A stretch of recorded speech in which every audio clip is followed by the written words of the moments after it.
September we met, I could tell by your smile. You hadn't been with a good girl like me in a while. Halo guys, welcome back to my YouTube channel, Adibas Channel. Jadi hari ini kalian bisa lihat di samping aku udah ada seorang tokoh pemuda yang namanya itu mungkin sebagian besar dari kalian udah pada kenal nih. Ini namanya Mas Najih Prasetyo ya Mas? Atau Prastio Mas? Prastio, oke. Prastio. Ya, soalnya dicari di internet tuh ada banyak gitu, ada Prastio, ada Prasetyo, ya kan? Prastio yang benar. Jadi di sini kita udah undang Mas Najih Prasetyo, seorang tokoh pemuda yang sekarang lagi sibuk menjabat sebagai ketum DPP IMM. Dewan Pimpinan Pusat Ikatan Mahasiswa Muhammadiyah. Selain itu nih, saya udah lihat nih kan Mas, track record Mas itu di bidang kepenulisan itu sangat banyak gitu tulisan-tulisan Mas Najih. Kalau kita cari di Google, search engine yang lain, cukup banyak dimuat di platform-platform tersebut. Nah, jadi Mas, mau nanya dulu, lagi sibuk apa sekarang Mas? Sekarang aktivitas saya selain ngurus IMM ya ngurus bisnis, punya konveksi yang kecil-kecilan yang itu kita jalanin sejak saya sebelum aktif jadi ketua umum DPP. Terus yang paling baru sekarang saya lagi nyelesain proyek buku saya, narasi pangan. Jadi bagaimana konsep ketahanan pangan di tengah kondisi pandemi. Berhubung saya memang jurusan ilmu teknologi pangan Mas, jadi mau tanya sedikit nih, isi bukunya itu kira-kira tentang apa? Lebih ke bahwa di tengah pandemi ini akan lebih kelihatan bahwa yang bisa survive adalah sektor-sektor pertanian. Maka kemudian kita perlu untuk memperkuat sektor-sektor pertanian itu dalam berbagai aspek termasuk pengembangan teknologinya. Jadi bagaimana kemudian pertanian ini tidak hanya kita maknai secara parsial dengan cara pertanian konvensional, tapi pertanian juga bisa teknologinya bagaimana. Oke. Sebelum ini Mas sudah nerbitin berapa buku? Kalau boleh tahu. Sebelum ini nggak ada sih, cuman kalau saya kemudian ngasih pengantar beberapa buku banyak, terus kemudian ngasih prolog beberapa buku banyak di teman-teman. Jadi rata-rata teman-teman IMM yang menulis buku saya diminta untuk memberikan prolog komentar gitu ya. Oke. Mas boleh cerita dong udah pernah nulis di platform mana aja? Kayak misalnya yang saya tahu nih IB Times ya. Iya. Terus di mana lagi Mas? Lebih banyak sebetulnya di portal milik teman-teman sendiri sih. Pernah sekali di Republika. Iya. Terus kemudian di portal-portal teman-teman yang lain juga lebih banyak. Juga banyak ya. Jadi Mas pasti kan kalau menggeluti sesuatu itu pasti ada awal mulanya nih. Nah Mas sendiri awal mula menggeluti kepenulisan ini kenapa? Kalau saya sebetulnya secara prinsip malah bukan saya yang lebih banyak mengawali dunia kepenulisan dalam karir saya, tapi lebih banyak teman-teman yang kemudian menarasikan pikiran saya. Jadi ketika saya sambutan banyak yang kemudian menulis review apa yang saya sampaikan. Nah itu kemudian ada ide lah gimana nih kalau kita nulis sendiri, gimana nih kalau kemudian kita mencoba belajar untuk menulis sendiri. Nah secara prinsip juga sebetulnya dalam hal ini sebagai penulis juga saya orang baru yang kemudian coba belajar Bagaimana pola tulisan yang baik, bagaimana pola untuk menyusun opini yang baik.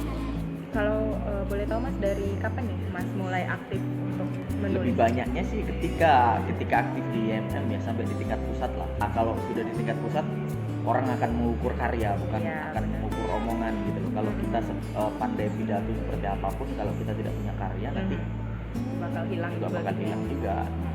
Oke Mas, kalau dari fokus tulisan Mas sendiri itu terkait apa? Apakah ada bidang tertentu? Tadi kan Mas mau buat buku tentang pangan ya gitu, tapi pernah juga saya lihat di sebuah platform itu tentang politik, terus ada yang tentang yang lain gitu. Apakah Mas itu punya kecenderungan lebih suka nulis tentang apa? Makanya saya bilang bahwa saya masih belajar. Kalau orang sudah ahli maka dia akan menemukan passionnya terlebih dahulu. Baru kemudian nanti dia akan konsisten untuk nulis di hal itu. Tapi selama kita masih nulis, jadi ada isu apa kita tulis, ada isu apa kita tulis, nah itu berarti kita masih belajar. Oke, berarti kalau tahap sekarang itu masih belajar ya, Iya. Masih begitu datang pikiran tentang apa langsung tulis gitu ya Mas ya. Sebagai ketua umum DPP IMM, seberpengaruh apa tulisan yang Mas tulis ke dalam isu-isu itu? Esensi menulis sebetulnya jangan kemudian dimanai tulisan kita itu kita anggap sebagai bahan influence kita kepada publik ya. Tapi ini kalau menurut saya, tapi lebih secara bahwa apapun yang kemudian kita pikirkan, alangkah baiknya kalau gagasan dan apa yang kita pikirkan itu kita ejawantahkan dalam sebuah tulisan. Ini data yang kemudian kita sampaikan, ini data yang kemudian kita paparkan berupa tulisan yang ada. Kalau kemudian hanya omongan maka ya kita ketemu orang besok selesai. Iya. Jadi kita ketemu orang hari ini, besok selesai, besok lupa. Tapi kalau kita dengan tulisan, maka selagi tulisan itu tersimpan Masih dengan ada. rapi, ya selama itu orang akan ingat dengan kita.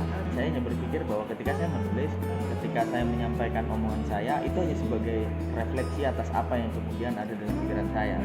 Oke. Pasti nih Mas, selama menulis itu ada aja nih tantangannya kan.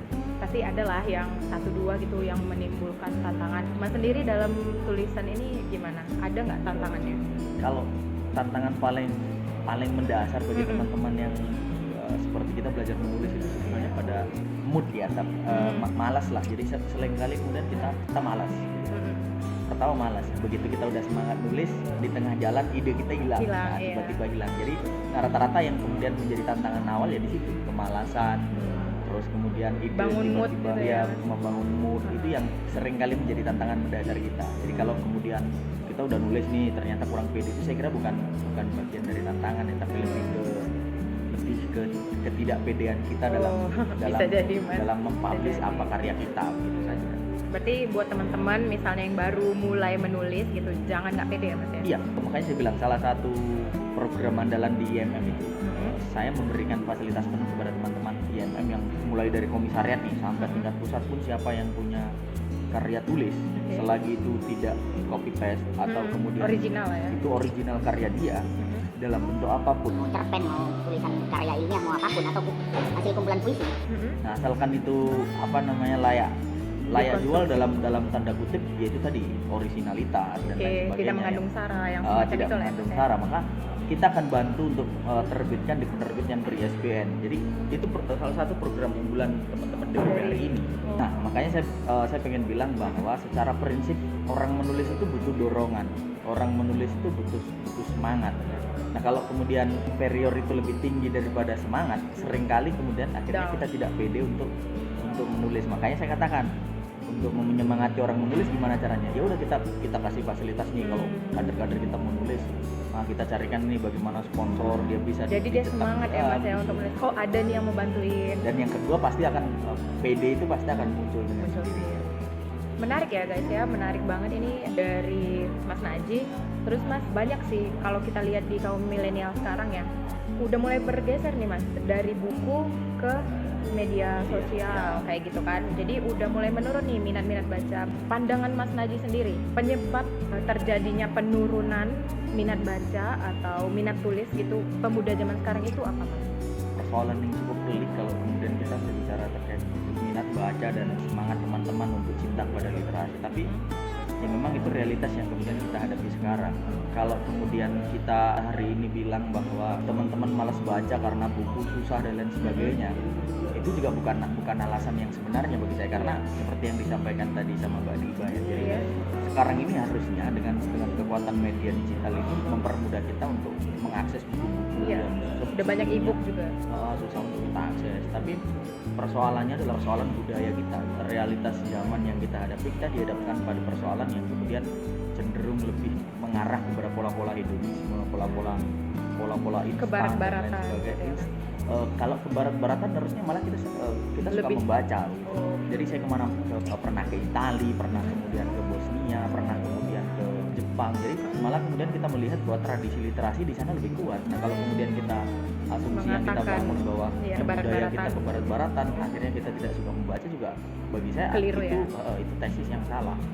Nah, kalau persepsi saya itu sebetulnya budaya di kita yang cenderung lebih mengarah kepada aspek hedonisme dan budaya instan, budaya pop lah. Coba kita cross check lebih dalam bagaimana teman-teman pemuda nih, mereka lebih senang kalau mahasiswa lah bikin makalah aja lebih senang cari jalan instan, copy paste. Nah, itu kan itu sebetulnya tradisi yang mempengaruhi kita di awal. Makanya saya katakan dari budaya, karena ini bukan satu hal yang bisa dipisah-pisah, tapi satu kesatuan. Nah, dosen juga begitu tuh. Rata-rata dosen sekarang kalau malas ngajar, tugas. Originalitas tulisan itu juga kadang-kadang tidak dinilai oleh dosen. Kadang-kadang hanya cukup udah dipresentasikan aja. Yang penting ada gitu ya. Dipresentasikan. Nah, dosen tidak mengecek originalitas. Terus daftar meskipun tidak semua dosen kayak begitu, tapi ini realitas yang kita hadapi ketika saya jadi mahasiswa begitu. ketika mungkin tiba jadi ya mahasiswa mengalami juga. Makanya itu tidak satu kesatuan yang bisa dipisah-pisah, tapi Iya, iya. rangkaian sehingga kemudian membentuk kultur anak mudanya yang benar. seperti ini. Lebih ke tradisi budaya Iya, tadi ya Mas ya, udah, karena udah jadi terbiasa dengan pola instan gitu. Jadi ya udah besok tugas 1 minggu kita ngadepin 8 mata kuliah semua tugas dalam jangka waktu yang sama, Iya. disuruh nulis. Nah, ya udah seringkali kemudian kita pakai jadi malas. kita pakai jalur Instan, instan.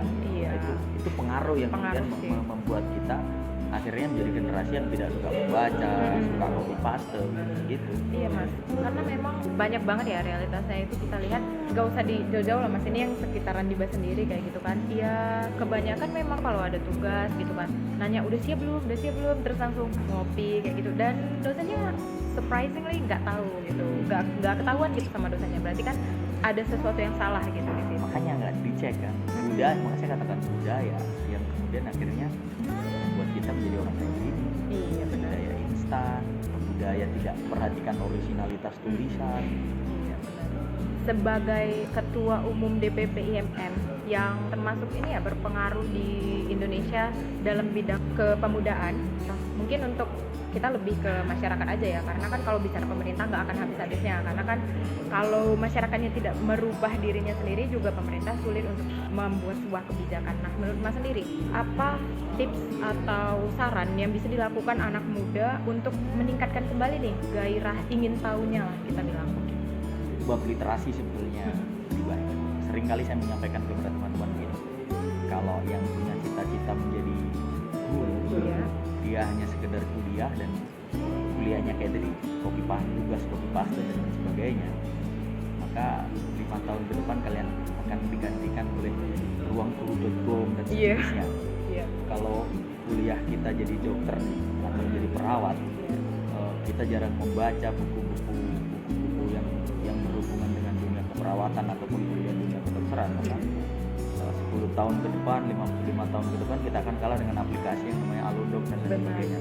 Aplikasi-aplikasi ini dibuat oleh para anak-anak muda yang dalam tanda kutip mereka adalah anak-anak muda yang suka membaca dan suka kemudian mengimplementasikan apa yang mereka baca. Nah, untuk lebih mempermudah sebetulnya literasi itu tidak hanya kemudian diartikan bahwa kita harus membaca terus kemudian kita harus menulis, tidak, tapi mengimplementasikan apa yang kita baca dan kita tulis itu juga bagian dari literasi. Nah, hampir bisa kita pastikan 5 tahun belakang ini anak-anak muda yang sukses adalah anak-anak muda yang mampu kemudian menerapkan budaya literasi itu. Nah, kalau kemudian hari ini kita masih dengan pola yang konvensional seperti yang saya katakan tadi, pola-pola yang kita Tradisi anggap tadi. biasa tadi, maka 5 tahun ke depan, 10 tahun ke depan kita akan menjadi pekerja kasar lah, kita akan menjadi salah satu pekerja kasar dalam perjalanan republik dan bangsa negara kita ini. Iya. Maka Benar. harus banyak-banyak membaca yang Yang jadi guru harus banyak-banyak membaca, yang jadi perawat harus banyak-banyak membaca, yang ahli teknologi pangan seperti Diba juga harus banyak-banyak membaca, hukum, anak-anak hukum juga harus banyak-banyak membaca. karena dengan membaca itu ya kita akan menemukan esensi dari apa yang kita dalami dan apa yang kita pelajari.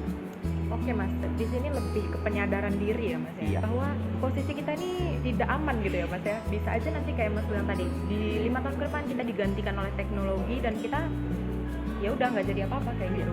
Benar. Menarik sekali ya, bukan interview ya, lebih kayak diskusi lah, diskusi ringan kayak gitu kan terkait literasi.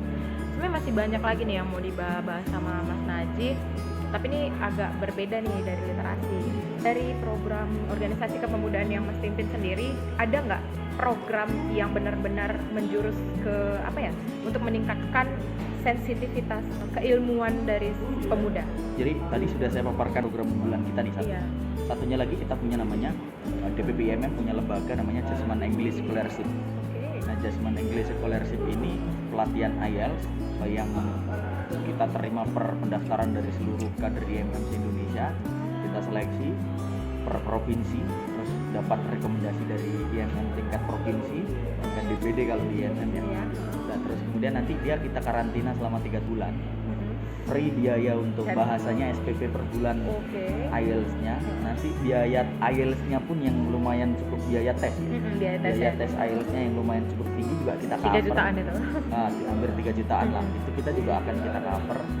Dan yang terakhir living cost kita tanggung, per bulan kita tanggung, sama kos-kosan sudah kita Juga. siapkan kos-kosan Wah. asrama gratis. Jadi Keren. pasca mereka Selesai tes. dianggap selesai, Heeh. maka kita juga akan mengakseskan mereka untuk beasiswa baik dalam negeri maupun luar negeri. Sampai sekarang dari program kemarin itu 6 orang yang masih menunggu hasil untuk ikut program AS Australia. Oh iya, Australian Award. Iya. Iya, scholarship. Nah, belum lagi ada beberapa juga yang kita ikutkan untuk kemudian agar dia mengikuti proses seleksi di beasiswa dalam Yang negeri. lain. Jadi, nah kita arahkan sampai di level yang paling sana sebetulnya. Apa yang kemudian ingin kita bangun adalah kesadaran bahwa akademisi terus kemudian intelektualitas itu tidak bisa tumbuh dengan begitu saja, tetapi harus didesain agar ini menjadi kesadaran kolektif bahwa kita harus pinter nih dalam periode ke depan ini. Kita harus menjadi orang pinter dan kita harus bisa mendesain orang menjadi pintar. Iya, benar. Berarti kalau dari situ aja sebenarnya udah kelihatan ya, memang Mas Najih ini cukup konsen untuk bidang keilmuan ya Mas ya, kita bisa bilangnya. Gak juga Soft sih. skill. Gak juga sih. Saya lebih cuman bisa memfasilitasi teman-teman aja lah. Gitu. Iya, iya. Jadi kalau teman-teman maunya apa, oh ini Nah. IMM menyediakan kayak gitu ya Mas. kita ya memang selaku pimpinan organisasi memang kita harus begitu. Kita lebih bisa bahasa saya bottom up lah. Jadi apa yang kemudian menjadi keinginan teman-teman di Iya. bawah ya kita harus coba menerjemahkan itu menjadi keinginan kolektif, asal juga itu menurut kajian kita juga sesuai dengan kebutuhan teman-teman hari ini. Ya oke kita. Oke Mas, sebelum kita akhiri nih, terakhir ya, pesan lah dari Mas Najih buat teman-teman pemuda di luar sana yang masih minder atau insecure tentang dirinya sendiri, itu mungkin ada nih tips dari Mas Najih. Intinya dalam hidup tetap lapar dan tetap bodoh gitu saja, biar kita bisa selalu Berusaha. bergerak. Oke, tetap lapar dan tetap bodoh. Wah, menarik sekali ya sama Mas Najih. Makasih banyak Mas Ya, sudah mau diundang di ya, Vlog Tiba ini. sama-sama. Semoga bisa bermanfaat bagi kita semua. Jangan lupa subscribe. Iya, belum Mas, like dulu. Jangan lupa buat like, subscribe, dan share ke teman-teman kalian supaya kita bisa membangun channel ini bersama dan aku tetap bisa menyalurkan informasi yang bermanfaat. Terima kasih. Assalamualaikum warahmatullahi wabarakatuh.